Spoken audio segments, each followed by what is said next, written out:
Bonjour. Donc nous sommes aujourd'hui réunis pour un nouveau rendez-vous de notre Cercle des Échos.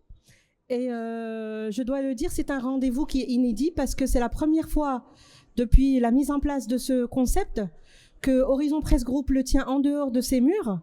C'est également une rencontre doublement inédite parce que c'est également la première fois que le Cercle des Échos se tient en 3 temps plutôt qu'un débat tout seul sur 1 heure et quart.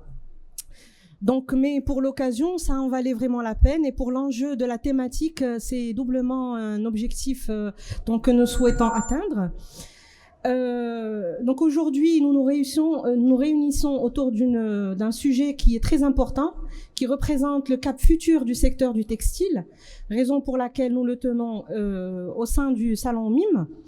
Donc la circularité et le textile, comment ces deux notions-là, comment ces deux enjeux et comment ces deux impératifs, d'une part parce que la circularité est un cap indéniable et inévitable, et d'autre part parce que le secteur du textile, nous savons tous à quel point c'est un secteur stratégique pour l'économie marocaine, à quel point c'est un secteur porteur de potentiel et qu'il peut être créateur de richesse et de croissance.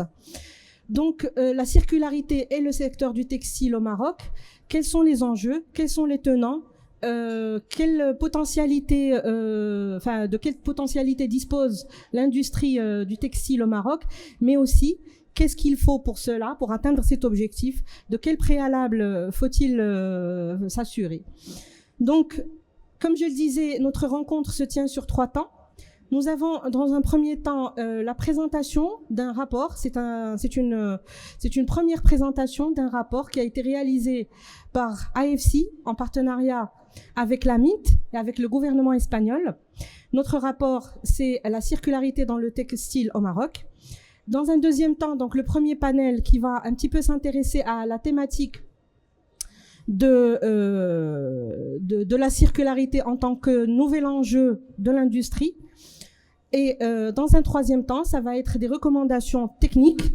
Donc, on va aller un petit peu plus en profondeur dans le sujet avec les experts qui sont présents parmi nous aujourd'hui pour réfléchir au préalable dont a besoin l'industrie nationale pour se préparer à ce tournant.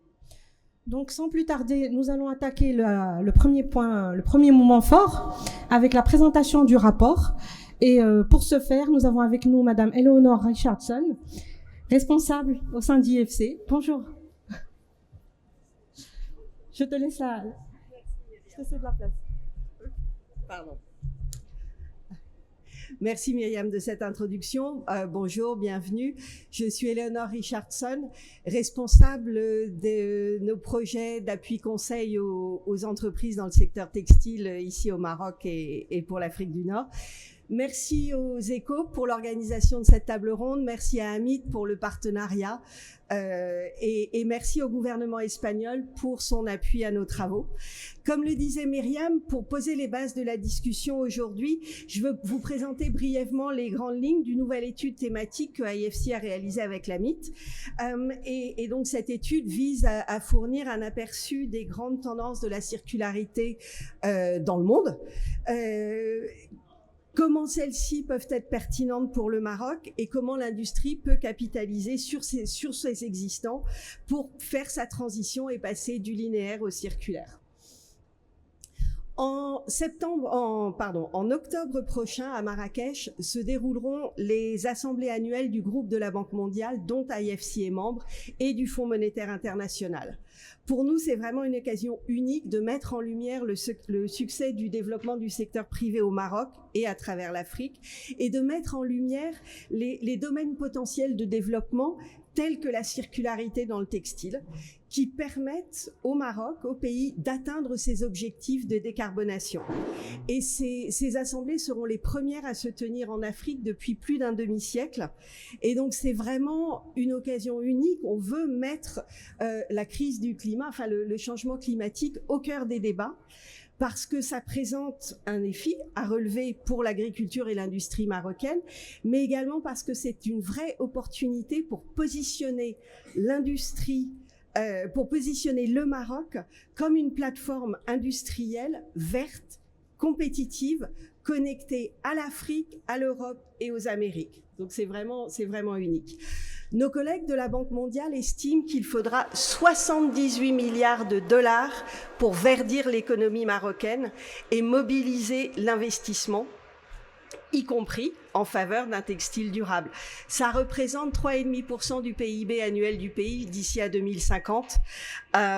Et c'est vraiment au cœur de la stratégie d'IFC au Maroc d'aider à mobiliser ces investissements et ces capitaux. Donc le secteur marocain, nous y revenons, le secteur textile marocain doit, pour évoluer, tirer parti des possibilités qui sont offertes par ces grands changements, par ces réorganisations des chaînes de valeur, et doit absolument tenir compte des exigences que le Pacte vert pour l'Europe imposera à tous les pays qui vont entrer à tous les produits qui vont entrer sur le marché européen d'ici à 2030. Pour le secteur textile, particulièrement, cela précise que, autant que possible, les produits textiles doivent être fabriqués à partir de fibres recyclées. Et donc, pour relever ce défi, le Maroc devra prendre un nombre de mesures cruciales que nous avons identifiées dans notre rapport. Les panélistes vont parler du rapport, donc je ne vais pas rentrer dans les détails, mais pour poser les bases de leur discussion, je voudrais partager avec vous les 5 grands points qui ont émergé. Premièrement, il est impératif et urgent de mettre en place la récupération systémique des déchets post-industriels et d'établir des usines modernes de collecte et de recyclage à plus grande échelle dans le pays. Il faut bâtir localement une filière amont, et ça vous le savez tous, je ne vous l'apprends pas, fil, tissu, impression, mais une filière amont qui assure la traçabilité que demandent les marques. Il faut aussi accroître la collaboration entre les entreprises locales en amont de la filière pour satisfaire aux règles d'origine et de transformation. Il faudra créer de nouveaux partenariats avec des acheteurs qui sont prêts à accompagner une transition, à appuyer la transition du secteur vers un modèle CMT à un modèle Full Production Package.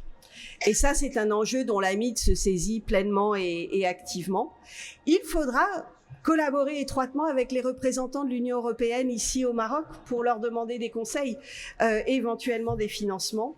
Et il faudra bien sûr, et là c'est l'ESID qui prend le lead, investir dans l'innovation et dans la technologie pour appuyer cette transition verte vraiment à partir de la phase de la conception jusqu'au produit fini. Donc bien que ce soit des efforts considérables à réaliser, le Maroc est extrêmement bien placé pour réussir dans cette transition, en particulier grâce à une coopération, une collaboration unique entre les acteurs privés et publics qui ont vraiment tous conscience des enjeux et qui collaborent extrêmement bien ensemble.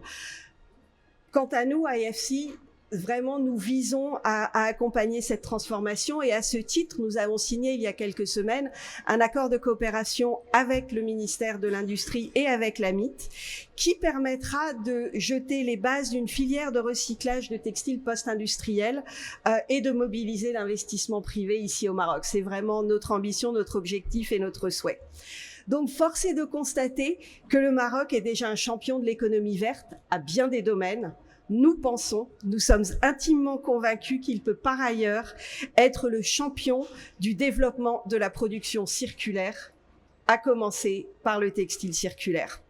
Donc, nous nous tenons prêts à soutenir ce développement grâce à nos capacités d'accompagnement aussi bien techniques que financiers. Je vous remercie encore une fois d'être ici aujourd'hui et sans plus attendre, je tends la main à Myriam pour les débats avec nos panélistes, pour une discussion plus interactive et merci encore une fois de votre participation. Bonne journée.